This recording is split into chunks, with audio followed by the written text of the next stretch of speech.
A very warm good morning to everyone. Thank you so much yet again for joining Observe Now in this special B2B Marketeer Think Tank in our 19th edition. This time, this edition is very special because today we are hosting some of the top women leaders in the field of B2B marketing in the event of the International Women's Day. First of all, thank you so much and a very, very happy Women's Day to each and every one of you watching. I've seen a lot of videos these days that talk about canceling Women's Day this year because this should be a norm. Ideally, I agree with that. But unfortunately, we do not live in an ideal world right now. And I feel there's a lot of more work that needs to be done, at least by my generation and the generation upcoming, to put into that field wherein gender neutral workspaces are there, wherein we do not talk about a specific day dedicated towards women. But right now, it is the need of the hour because younger women entering the workforce need the right role models. We need to set an ideal world for women to be happy, empowered, and inspired at workplace. And that's what I'm going to be talking about to the top 4 women marketing leaders that I have on this panel today. My name is Taniya Tikoo. I'm the editor-in-chief and co-founder of ObserveNow Media, and I'm very happy to welcome all the women leaders here on this panel. May I first welcome Ms. Christine Daniels, who leads the marketing at Rubrik. Hi, Ms. Christine. Thank you so much for joining us here today. Hi, Taniya. Absolute pleasure to be a part of this lovely panel and having to interact and have a good takeaway from this session. Absolutely, Christine. Looking forward to hearing a lot of advice from you. May I welcome our next guest, Ms. Arpita Sengupta, Director of Marketing at Red Hat. Yeah, thanks for inviting me. In fact, a happy International Women's Day to everybody. I call it a celebration of strength, of grace, of resilience, and so much more. And lovely to be part of this lovely panel. Thank you. Absolutely lovely to have you, Ms. Arpita. May I welcome our next guest, Ms. Nitika Das, Director and Head of Marketing at Dassault Systems. You're on mute. Thank you, Taniya. Thank you for having me today. And happy Women's Day to all the leading ladies here and who are watching us. Thank you. I would also like to welcome Ms. Shreya Bhatnagar, who's the Head of Marketing at Jamf. Thanks, Taniya, and happy Women's Day to everybody. I think I'm all about celebrating my tribe. I don't believe in canceling Women's Day and all that. It should be celebrated. We should be celebrated. And empowering each other is something that should go on, I think, until eternity. So yeah, I look forward to the session. Absolutely, absolutely. I think right now all we need is women like you who lead and inspire by example. First of all, congratulations in becoming the right set of role models for a lot of younger women. You may not know, but a lot of young girls in your team are looking up to you and imagining and daydreaming about sitting in that cabin where you are sitting. So every time you make a decision, just remember it's going to make a huge impact on some young girl who aspires to be like you one day. With that, let's begin the conversation. Today, everyone, we'll be talking about addressing biases at workplace. How is Gen AI? How are we going to address biases that AI and Gen AI that we're using in marketing practices at this hour? How we can remove biases from there? We're going to be talking about gender equality at workplace. We're talking about how do we shape the industry in a way that it is more conducive for women, it's more empowering for women, and we are going to be talking about the right role models that need to be set for women. Let's start the conversation with the fact that this is an open conversation. So all of you who are joining us from LinkedIn, please feel free to post in your questions, comments, thoughts, agreements, and disagreements, if any, during this panel. If you have any particular question for any particular marketeer, happy to take that forward to that marketeer and post that question to that marketeer. All right, I think let's start this conversation with me asking all of you, who's that one corporate contemporary role model that all of you have in your life? What have you learned from her leadership style, and how do you channel that into your workplace? I'll start this conversation actually in an alphabetical order, so there is no bias here. So I'll ask you, Ms. Arpita, to share your thoughts on this first. Sure. No, thanks for that. It's interesting that you asked that question because when I look back, it's not just been one, but I've been fortunate to have quite a few such women leaders in the industry, and it's always been at a point in time. And they weren't necessarily from a certain function which was related to the functional role I was part of. In fact, many a times they were from a different functional role than what I was part of. But the beauty of it was that every time they stood out very uniquely in a very differentiated manner and always stood out as a clear role model to me. So I would say I've been one of those fortunate ones where all the organizations that I've been part of, there has always been one particular leader who I would always just look up to, and I would say, you know what, I want to be somebody like her in so many years from now, and I would love to emulate what she is bringing in to the organization, and all the women employees within the organization who feel so inspired by what she does. So that's sort of my experience of being very fortunate, always finding that one leader I could emulate and relate to, and then of course learn and carve my career path around a similar lines. So that's my journey. All right, Ms. Arpita. But would you like to name one woman if you're comfortable? No, I'll be very honest. I'm not, I'm not naming one because I've been lucky to have many, and it wouldn't be fair if I just called one over the other because there have been few.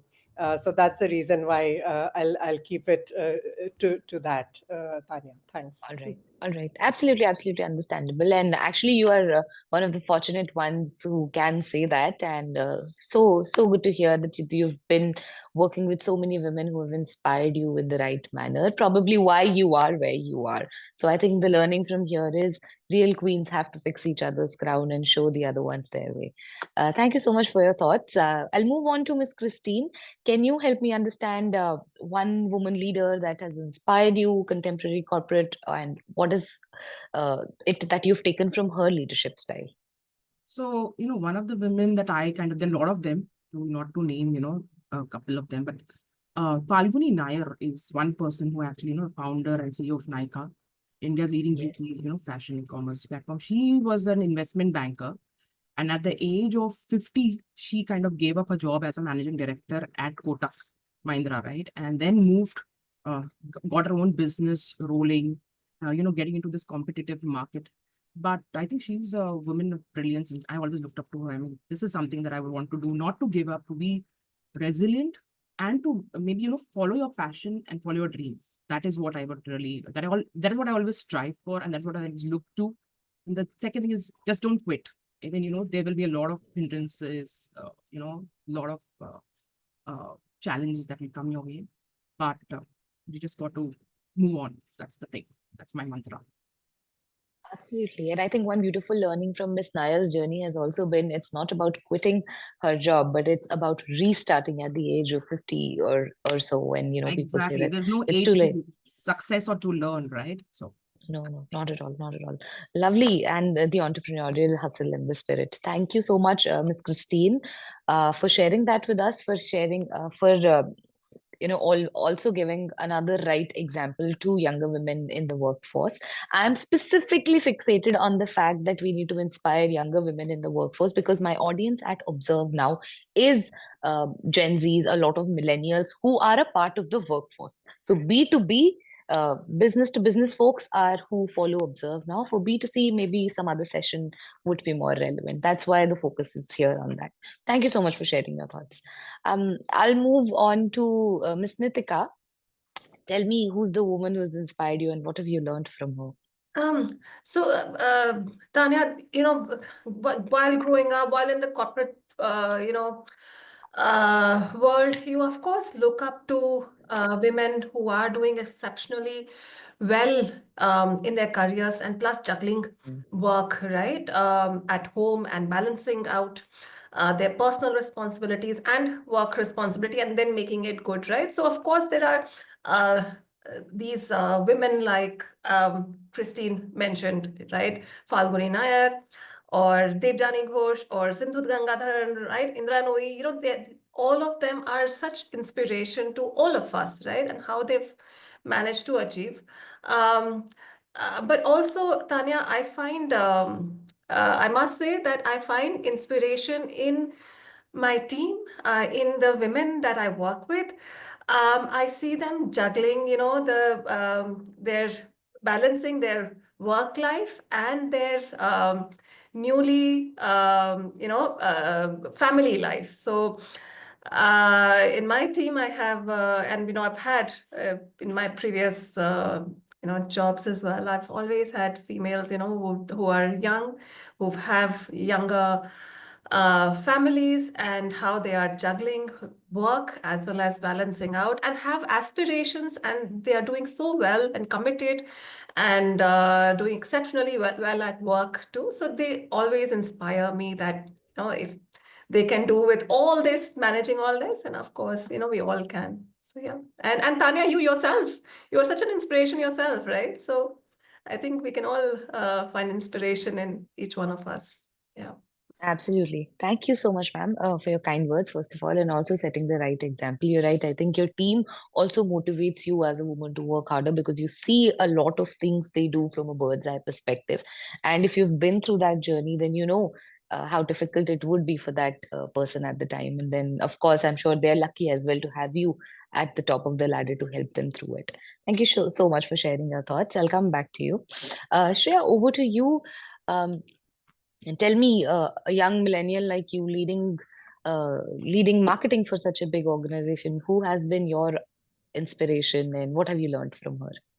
So Tanya, you're right. I'm a zillennial on the cusp of millennial and Gen Z. I light right there. And my journey, I think, started with women like Arpita around me. So we were in the same organization. And I remember just quoting an example, an anecdote probably from that, from I think 2017 or so. And I usually used to, I would want to imitate a leadership like hers, is what when I used to see her working style, I knew she was laser focused. I told her last time as well, one thing I've picked up from your leadership is you know what you're doing. And she set the right example for me that very time. And just like Arpita, there were so many other women around me that time. So I think my nurture force has been around these kind of women. Cut to, I think at VMware itself, in my previous company, we became an all-women team. We were led by a woman leader. We were all, and there were people in different stages of their lives. People who were, just getting married, people who were just embracing motherhood. And then there are people like me hustling. So every women who were embracing every phase, there was always inspiration to pick from them. And I think that's what I did. But if you ask me one role model that I've followed ever since I was a child, it'll be Kiran Majumdar-Shaw. I absolutely love her. Why? Because of her, unconventional. She always wants to do something unconventional, and she's done it. She's proven it. I think the fact that she brought the revolution of affordable innovation to India is something. She's a brewmaster, and that is a field dominated by men. And she was the only woman out there in a total different land. She was the only woman out there, leading the charter, carving her own path. And today, what she is, we all know, right? So she's one of the inspirations I look up to. And I think, yeah, there's a lot to pick up from each of these women leaders. And I do that in my daily life. I'm really inspired by any person who's trying to, I think also Nitika said, right? Day in, day out, what are they doing? You find in the team itself, you find little bit of inspiration from, okay, this is the phase you're in. When I reach there, this is what I'm going to do. This is the best way to do it. And you pick it somehow or the other, how strong they are. It's about strength. It's about empowering them. So that's something I've learned. And I'll continue to learn that, I think, throughout the curve. Absolutely, Shreya. And so lovely to see. I think, Miss Arpita, life would have come back a full circle for you to see a woman you've inspired has achieved something so good. So I think this is what we need to do with this panel discussion and with all of us in leading positions in our organizations, is to inspire and empower young girls and, hope for a better life, a better corporate life for each and every one of them. I think very interesting. Thank you so much for sharing your role models. Let's talk about the other aspect of that's been spoken about in the workplace, which is the visibility gap. Now, many young women today, they lack visible role models. When I say visible role models, that has to be something like what a Shreya found in an Arpita. somebody you're directly related to, somebody you're dealing with, somebody who you see in their highs and their lows, somebody you see dealing with their stress. So that is missing because we do not see a lot of women in leadership positions. And then comes this really annoying line that says, can women have it all? I think the can aspect of that should be removed, because women will and have it all, especially the women who are coming in the workforce now have that idea. So while we talk about creating a workforce which is multi-generational, where a Gen Z is also sitting in a leadership position because that Gen Z is probably built a product that is today a Zepto. When you're talking about that kind of inclusivity in workforce, why aren't we building better pipelines for younger women to be, or women to be in leadership roles? How do we do that within organizations? How do we challenge and how do we overcome the societal biases? How do we overcome the emotional baggages that come with maybe hiring a woman or promoting a woman, the different stages a woman goes through in her life, after 25, the newly married, the new mother, the mother of a toddler? How do we kind of, sidestep those landmines and make a leadership team inclusive of women? Because I feel women in a leadership position can change a lot for women in their team. I am running a company with where I am one of the co-founders, one of the two co-founders, and I feel that my team is very inclusive. Our diversity ratios are at 48%, and they always vary between 42 to 48. And I, as a woman founder, always take keen interest in that. And because I do that, and because I set that line straight, I've seen that change in the men in the workplace at ObserveNow. I've seen that change within the women in ObserveNow as well. So I know this is a tried and tested formula and it will work. So you help me understand, how does it work for enterprise organizations like yours? We will start in the same order. Ms. Arpita, over to you.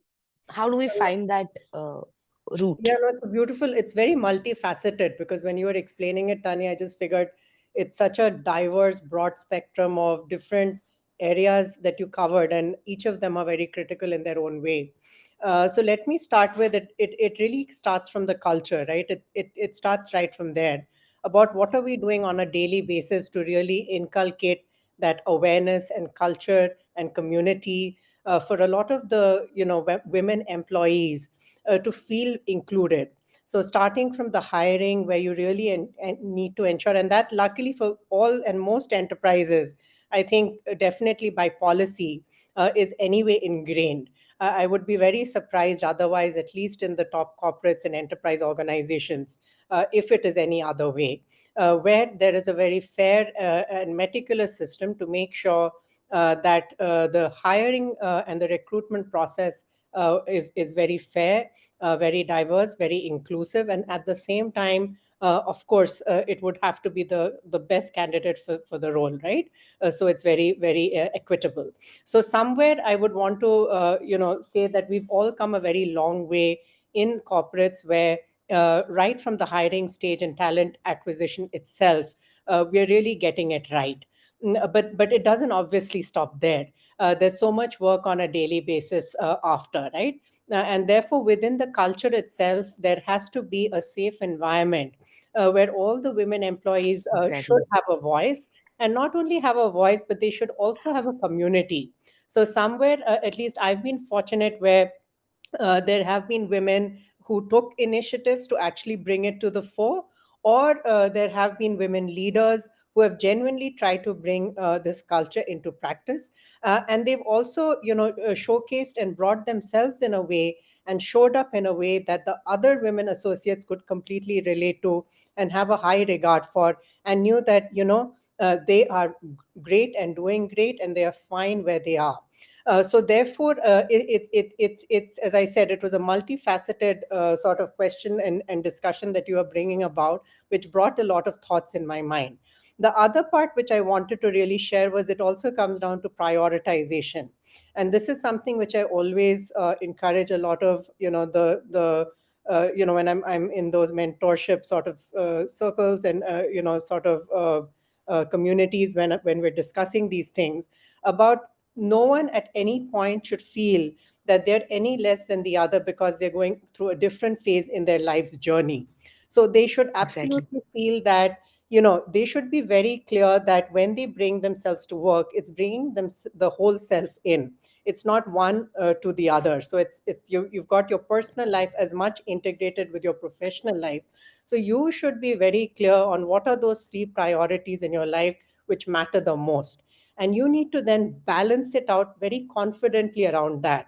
So giving an example, as Nitika was mentioning, there are a lot of young families where, of course, a mother becomes, and the working mother becomes a primary caregiver for the child, right?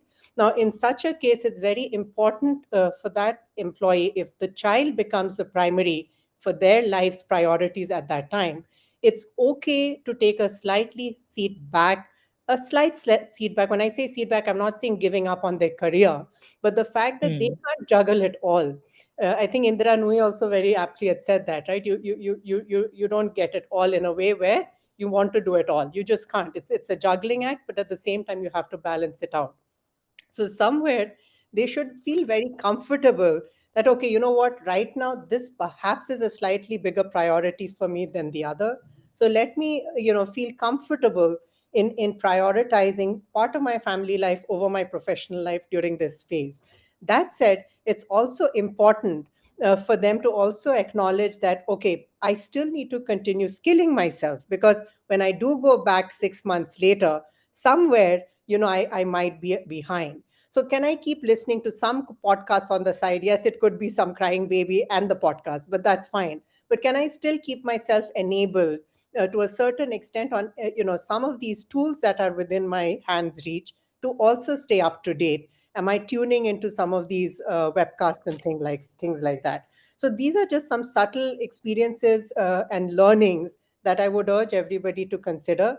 And that is where they stay tuned, they stay engaged, and at the same time, they get all their priorities also well aligned. But I can keep going on, and I won't leave room for others. So I'll leave it there, Tanya. I think I can add to that, Arpita, the very fact that prioritizing, I think that's what brings women to a certain level and certain stage, right? Because when you say that, okay, fine, you're clear where you have to go, and then you prioritize, there's always this juggling between family and do I put my, my work first? Then you want to prioritize between, when you're working, it's weekends and work days and so on and so forth. I think prioritizing is definitely essential for a woman when she's planning her career. And the second thing is, yes, keep yourself updated constantly of what's happening. Even if it happens, like you prioritize, you say, okay, fine, the child is now important. You might want to take a sabbatical or you take a maternity, break. I had to take that break. I was an HR initially. I had to take a break because of, going on maternity. But then I came back, made that conscious effort that no, I want to go back to working. And I have educated myself. I've put in so much effort, so many years. Why would I want to just, be in the house? Might as well, upgrade myself, get a job, do things different, and get to where we are right now. I think that's really essential. One more important thing when we are talking about all of this, the other thing that when it comes to a company and the facilities given by them, the most important thing I think is flexibility. Work hours, how to be flexible between juggling your family and work. So that's the other key factor which is important, is that should be offered to a woman, specifically when as compared to men. No offense to them, but that also helps a lot when you are prioritizing, and obviously support from your manager and your team, your CEO, other counterparts. But Kristen, that will only happen, no, let's say in a company where it's being the HR head is CHRO is a woman. Only she will understand that this woman has just had a kid, and for her leaving the office at a particular time is a necessity, because during these hours she has done her official bit and now there's time for this. But maybe a man, her male counterpart, can sit in the office till 9:30, 10:30. Doesn't matter. So exactly why we need women in those positions, to understand women who are reporting to them. So how do we reach that point? How do we create that inclusivity? Is there an answer to that? Because I really want to build that There within is, Tanya. ObserveNow. And There is actually more than actually women understanding women. men need to understand women as well. I feel that, like you just said, right? Women need to understand CHRO position. If there's a woman who can get it, right? Like why flexibility is important. It is important for a man sitting in that position also to understand, not just at that position, at a core level, I think, and men do. We've got very supportive men in our ecosystem. But yeah, it is, I think slightly more important for men to understand and empathize in this rather than, just putting the whole thing on, yeah, women should understand each other and that tribe should just keep going. No, alongside us, even men should have that mindset towards, I was just going to mention that the mindset, and it is changing. It is, I have seen that change drastically from the, this past 15 years. It's absolutely changing. Even men will just not, they will give us priority if you speak to them, if you communicate to them. I think it works. I think most of my success is also contributed to the fact that I have so much family support, and my husband gives me that encouragement and that flexibility. Like, okay, fine, your work is now priority. You do so and so, and move on. That's the thing. All right. Yes. Miss Nitika? Yeah. So, Tanya, I completely understand where you're coming from, because we don't, there are, of course, women in the organization, and that's changed over the last, decade. Previously, I must say, some of us who've worked 2 decades, and more in the corporate world, it used to be a different ball game altogether. I remember once I gave an interview 15 years back, where I was just, everything was discussed till we reached till salary. And the moment I told that I have a young son, and in the current organization, they're really nice. They give me flexibility. I was brushed off. I was just told at that time, okay, we will talk to you later. You can leave. So I know it's not going to, but that is different times. Things have completely changed now. We've got very good environments, supportive environment now in corporate world. The only thing is that, yes, we need to build that culture and to see more women in the leadership role, right? So we must understand, when do women leave the organization? When they're coming, during their family time, like Christine also said, they post-maternity, they may not come back. How can we ensure that women don't have to leave the organization? Yes. Why Yes. can't we build an environment? Why can't we build a culture in the company which is supportive, right? And we do a really good job of it. So, flexibility is one area where we must focus. And commit. There is no reason to not trust the employee, right? So there is trust. There is also, we need to look at mentorship and sponsorship programs in the organization, that sometimes, females need a little bit of push, little bit of guidance on how they can manage their work-life balances, and and still aspire to do a great job, like all of our panelists said, that they can keep upgrading themselves and still do a really good job at work. They don't have to really leave the work environment. And if organizations can focus really on building a pipeline for leadership roles, I think there are programs that most of the organizations are running now, where on leadership. So if such programs can be run, the talent can be identified and then nurtured. That talent needs to be nurtured so that we see more women in the boardrooms. It's sad to see, one or two females in the boardroom full of men. So yes, and that's how younger generation would also see and be inspired. So I really, really feel that we need to plug the gap where females don't have to take a backseat just because now I have a family to take care of. Can they actually balance both work and home life? Yeah. Also, Radhika ma'am, one thing that could be added to that, especially with the, you all who lead functions for enterprise companies, maybe access to childcare nurseries within Yes, within your yes. offices, that would Well, add a lot of value we as well. have that. Yes, we have that. And females also, come back and say that, this nursery is maybe better. Can you also look at that? So there is basically, yes, we do that as well. And most of the Maybe an organizations. allowance, what you said, Yes, sponsorship program, yes, maybe an yes, allowance for childcare, yes.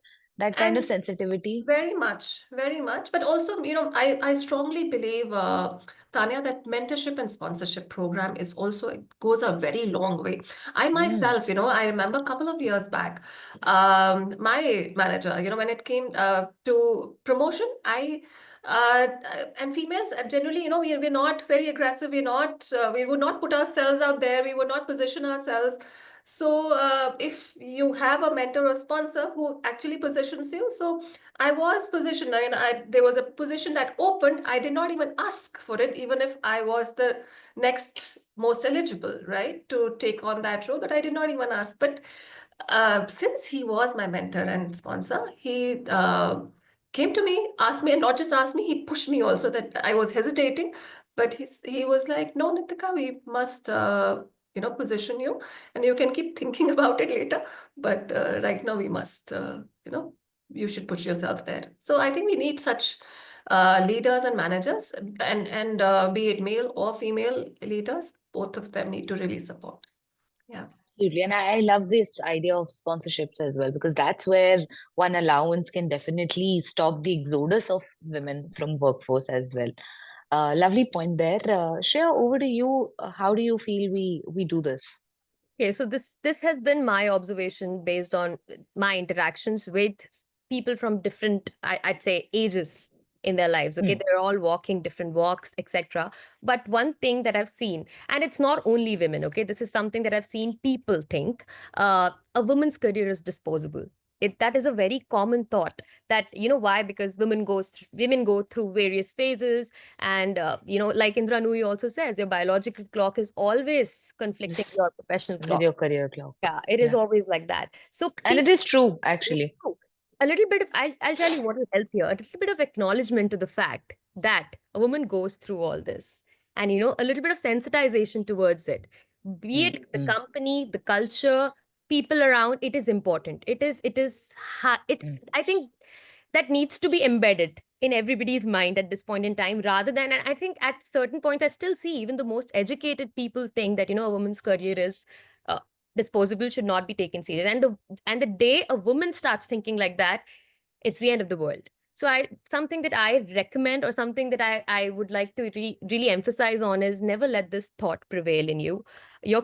I have a personal uh, thought. I have a Venn diagram for myself, and this includes three, like many other panelists said, this includes three priorities for me, and career very much fits in there. Why? Because it's not just building a good career.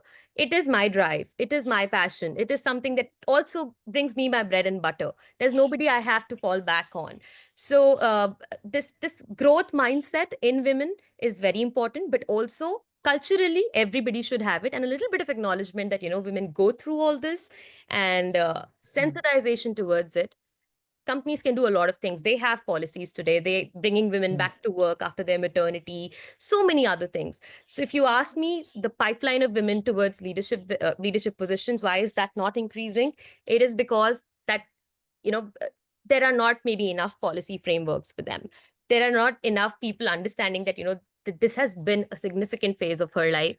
How can she really jump back to what she was doing, right? So that's something that I understand. I think these are my 2 cents, just 2 pointers out here, that sensitization and acknowledgement towards a woman's phase, and secondly, the fact that your career is not disposable. The drive should keep going.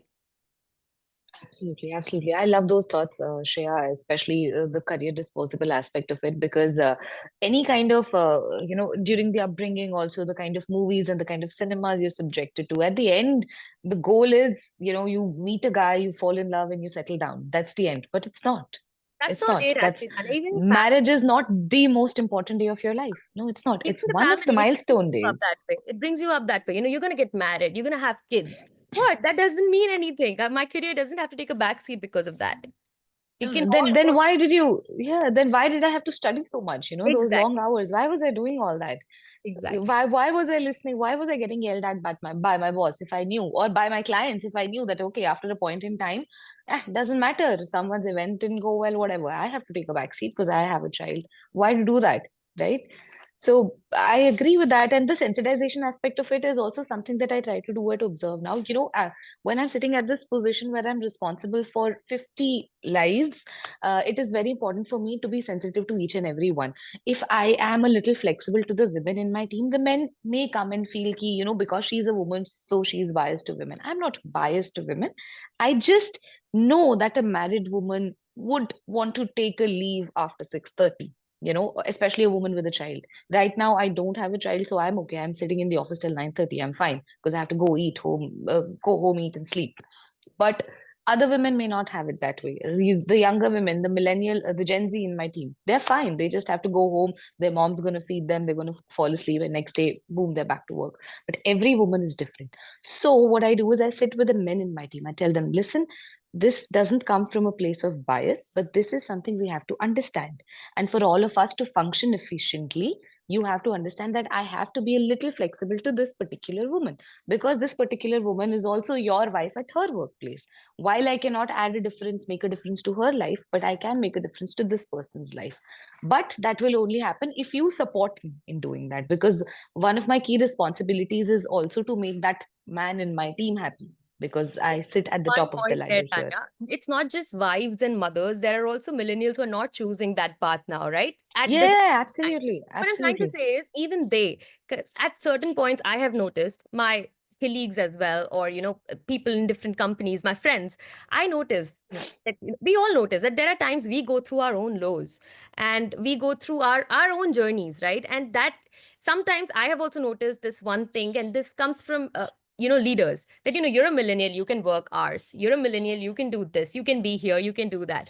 But I feel to treat every phase needs to be respected. It's not just taking one phase or the other phase that you've been through. Yeah, the Every conventional ones. Yes, every phase, and in general, for a woman, it's always difficult. It is something that, I don't know if people are running away from this fact, they're living in denials. But for a woman, it's always difficult. There have been barriers they've been trying to fight since ages. When they fight that, then starts a phase of their life, which is a roller coaster ride. Then there are hormones doing their own job. So it's just at every point in time, anywhere in the timeline, it's not easy for a woman.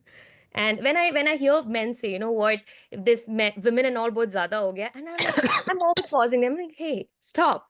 You're living in denials. Sit down. I'll tell you how it works. So that's something I think that people need. This is why I said The sensitivity. sensitization. I think Yeah, at the workplace. I think the mindset from the home has to change, and I feel that will happen because now there are a lot of, working women. The children are used to now having, like initially our moms used to be like either in the house and then there's a fixed job. If she's going, she's coming, she's available. Now my children are like for me, traveling and all is now just a part of our life, and they have also accepted it that way, right? It's not a question mark. Versus, I Yes. think maybe at my mom's gen, it would have been really, how is she traveling so much? Why is it happening? And so on and so forth. I think even the mindset kind of has to, will change, and it's Absolutely. changing, absolutely. And then what Shreya very well said, I think, and you also just now mentioned that you sit down and maybe educate the men that you got to treat us equals, and remove or move away from that mindset that, that's a woman, this has to be done, and why are we giving her more, leeway, or more, why is she getting this advantage over me, sitting back and working, and so on and so forth. And I think even that's happening. I think the key word here is when we ask for equality, we ask for cerebral equality. We are the same there. The capabilities are great. One thing women can do best, multitask. But all I ask is acknowledge what else comes along with us, with the gender itself. And that's Yes. the point. I think that's what needs to be communicated. And still there are challenges. I have a sister who's just 2 years younger to me. And what you were saying earlier, Ms. Nitika, about not being given a job, that has happened to her because she was getting married. So she did not get that job with one really big company that everybody knows of, but I can't name on this panel, Still, but just in the this top day and 3 age, ones. are you saying? Yes, This yes, was, I'm yes. talking about in 14 years back. Oh, Yeah, really? I'm talking about 2 years back. Oh 2 my years back. God. Yes, so this still happens in my industry, the startup ecosystem. Women-led startups, they don't get funded as much. It's actually Yeah, that's 3.2% true. last year. That's There true. are only 1% female investors in the industry. So who's going to understand my challenge? Yeah. Why to give her funding or whatever? I mean, I'm not looking for it particularly, but let's say a woman funding, because eventually she's going to get married or she'll have Yeah. children. So what happens to my money? But it's passion. It No, doesn't but work it's that way. surprising to hear a big company still Very big one. biased. Very big one. Yeah. And the reason, and they're very open with the reason, because we can't trust you. You won't be here for a long time. You'll move with your husband. So yeah, what are you going to do? It's being still treated happening. as disposable. That's what Yeah, needs. yeah, That's what yeah. we're talking about. Really the culture of the company needs to embrace Yes, the yes. So inclusivity. yeah. It just needs to be on the And I level. think the way to do it is, all of us are doing it in our ways. You're back at work, Christine, after having a child, proving to the working community that that was one aspect of your life, one milestone of your life. Absolutely. And of course, I'm sure you must love being a mother, but you love your career as much. You love your own life as much. Loving yourself as much is important. And you don't have to be guilt-ridden to do that. Absolutely. You don't have to You know, leave the... also about independence, right? You're independent financially. Yeah. So yeah, that's the other financial thing that independence. actually, sorry, please. Yeah, so Absolutely, financial I also add independence. a little bit Yeah. here. I was just loving this conversation, is where I kind of, want to extend on what Shreya was sharing, that we all have different reasons why we may not be at our workplace at all times, right? It doesn't have to be because you've got a young family. It doesn't have to be because, frankly, you have very lesser interests in life. I mean, let's just put it this way, that we all have a reason outside work, a life outside work, which we should invest in, and we should have our interests actively pursued. And it doesn't matter what that is, right? But it's time outside work. So somewhere I think it also comes back to the metrics, and this is just not related to women as a whole, right? It's just generally people with, of their leading their full lives. So somewhere the metrics should not be on the hours that somebody's spending and the visuals or the optics that it comes across as, but more on the impact that person is making at work, right? And that's the reason why, no matter what your role is and how extensive it is, if you're able to do your bit in an impactful way. And again, I'll extend upon Nitika's discussion about women not speaking up enough, right? Where they should not only bring that impact, but they should also speak up about what that work is. They should also try to find the sponsors, which I think, Christine, you were mentioning, right? About how do you find a sponsor within the organization to also rather take your cause forward. And I think, Nitika, you were lucky to have somebody who at least was able to identify that without you asking. So somewhere, the beauty of all your conversations, while I was listening through, is that if you distill it and filter it out, you'll realize that there are a few small tips that we should all consider. One is about speaking up. I think I've always Yes. noticed that women hesitate, especially when it comes to, we otherwise are a loud bunch. I mean, I'm pretty sure we'll have a long, loud conversation for hours together. But when it comes to salaries and increments and promotions, we get extremely shy, and we are very hesitant about speaking up and speaking about what we've done and why we think we're eligible, right? So somewhere we really need to speak up. That is very important. Two is we need to also build our own personal brand. So whether that is about finding an executive sponsor who would be attributing our talent and speaking up on behalf of us, or whether it is us really building a personal brand of ours where we're investing in ourselves and really bringing that forward. Whenever somebody's leaving, when you're leaving the room, what are the things that you are people talking about you when you left the room? What is that brand that you have built? So that is very important. What is that personal brand? Who is this individual as a brand? Right? It's very important to invest in. And I think also, last but not the least, it's the impact that you create on a daily basis. You should not feel insecure that, oops, I wasn't in office till 9 p.m. or I wasn't there at 8 a.m. You should make sure that whatever your work is, that impact should be known, and it should really showcase who you are and the strength and the talent that you bring in, and you should never feel insecure about it, essentially. So these were three quick takeaways I thought I was able to summarize from all the discussions that everybody was having, and I think it's very important as well. Yeah. Absolutely. Absolutely. And I think financial independence as well, that is one very important aspect. It doesn't matter how rich your family is, how much they're making. I think this one sweet spot I've realized in my life, the day I became financially independent was the day I realized that I have full control over my life. I can choose the paths that I want to. I've made some unconventional choices in life.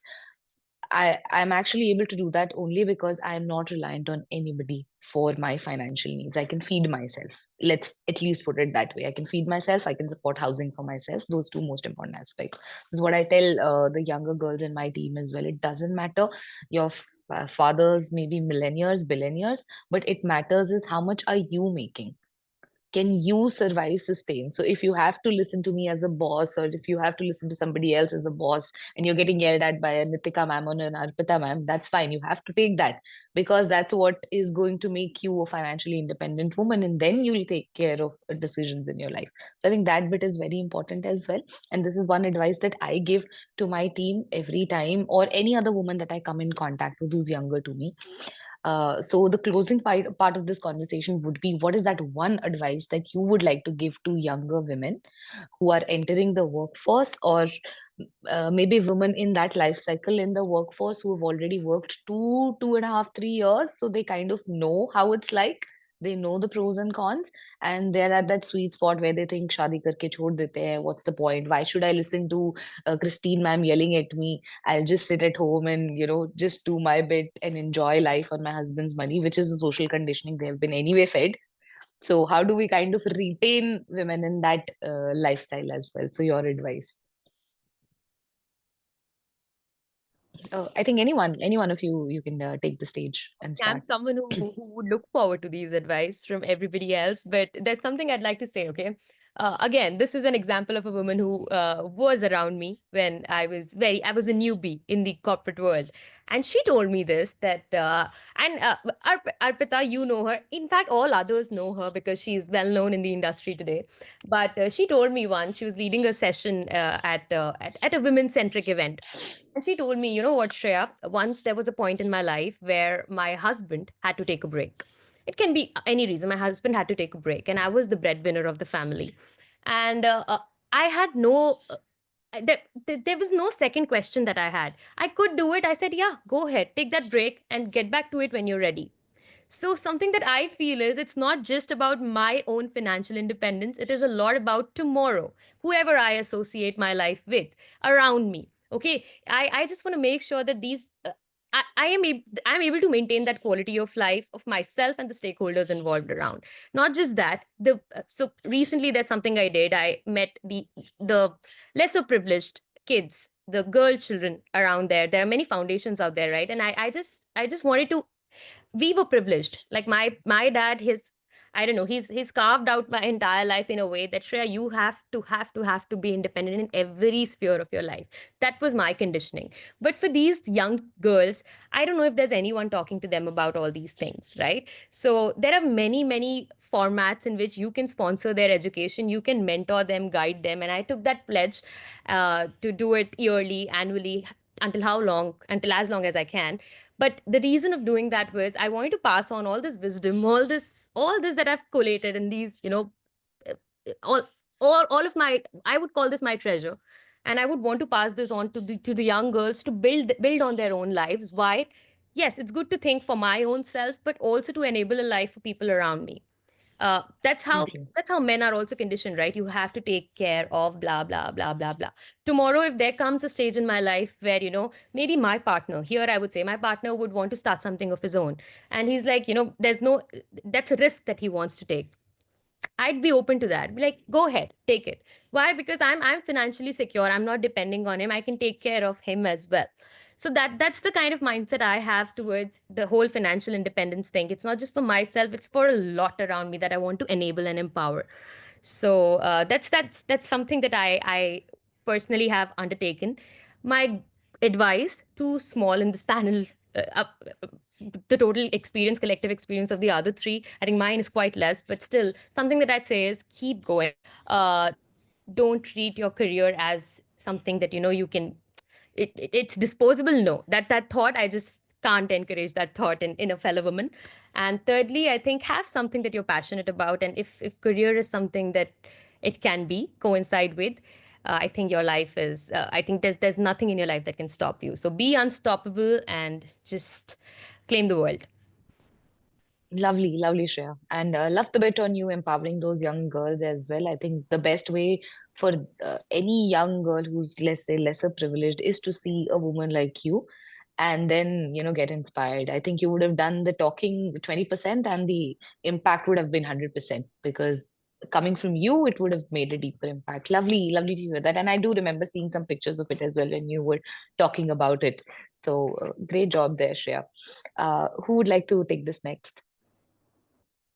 Yeah, I can go just So very quickly. So I think, first of all, there's so much to say, but I think if we're to leave it with few things that I learned early in my career, and when I look back, and I know we were talking about women leaders, etc. So Lean In was a book which I remember Sheryl Sandberg had written many years ago, and at that time, it had helped me a lot because I didn't really know what that meant, but just those two words had stayed with me for a long time, where we need to keep persevering in spite of difficulty. So, what that essentially means is no matter what the situation is, however adverse and difficult it is, we have to hang in there. We have to lean in, right? And this is not only applicable to our workplace; it's applicable to life in general, right? And that is the reason why I genuinely would want to leave.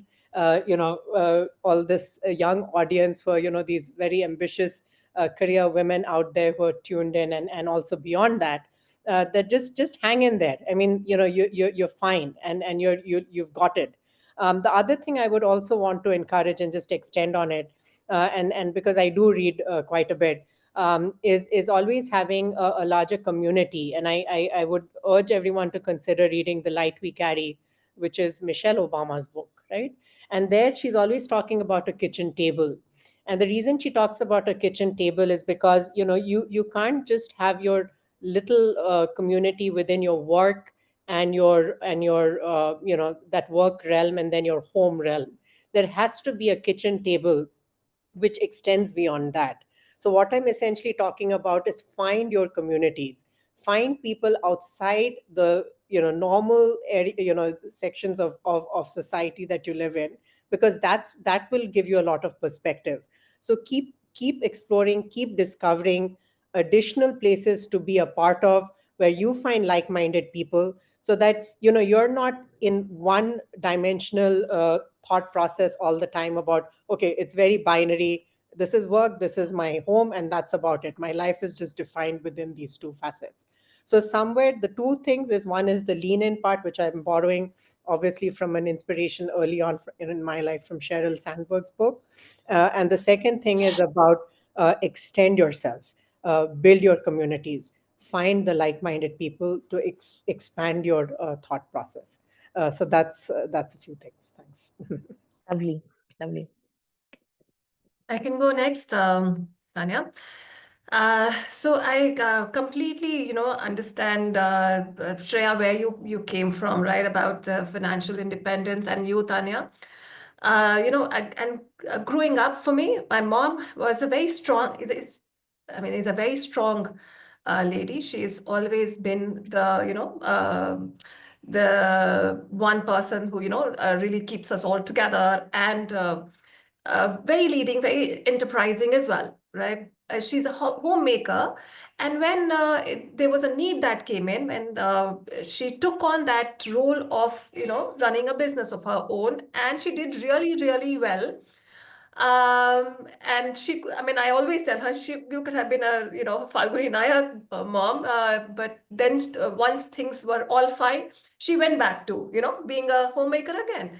And but that was how the mindset was at that time, that I'm again disposable women careers, right? So we must acknowledge that there is something from all of us to give. And if we persevere and we are committed to what we are doing, and really take control of our own lives and our own careers, I think women can do wonders, right? So I've seen it very closely with my mom, I would say. And I think we all should be financially independent and also have a career of our own, and so which can be, if we must persevere and be committed to what we are doing. So yes, you can sometimes take a little step back and try juggling the two facets of your life. And yes, ask for that flexibility if it is needed, but don't just give up, is what I would say. Yeah, that's all. Lovely. Absolutely adding to that, second it. Don't give up, don't give up, don't give up. Never quit in the middle of the journey. There are more opportunities that are awaiting us, and be determined and confident in communicating your opinion. I think that's essential. Absolutely. I think this has been such a one tip more, I'd say, like I said, right, women go through a lot. So whatever everybody is going through, I think one thing that my mom always tells me is chin up or the crown falls. And it's something I follow everywhere now. Anything it's whatever, give me anything, I can solve it. This is a mindset. I may not be, but give me the night to think through it, to organize it. That's something that I can do. So any woman going through anything in their lives, keep your chin up, ask what you need, ask for help where you need, and just keep going. That's something that can lead you to places that you've not yet explored. Absolutely, absolutely. I've absolutely loved having this conversation. The one thing that my takeaway has been that we do need more of these conversations. A lot of change has happened, but there is still a lot of more work to do. So individually, on all of us, the onus lies. On all the other women who could not make it to the panel today, also the onus lies. All the women who are in leadership position, the onus lies to make a change, to sensitize, and to be more present in the fact that they need to do more for women in their teams. That's how we increase women in workforce. That's how we build pipelines for leadership roles for women in enterprise companies. And of course, that's how you inspire young women to, start something of their own, hustle and be at it, something that I try to do every day of my life. So with that, we come to an end of this panel. Lovely speaking to you, Christine, Arpita, Nitika, and Shreya. Thank you so much for all your advice. Recording of this session is available on ObserveNow's LinkedIn page. Please do share it and within your ecosystem. And I'm happy to keep this conversation going around the female leadership part, not only on Women's Day, but as and when it's required. As and when you have some thoughts to share with me, please let me know. I'll put across a panel. I'll disseminate your voice to women in the workforce.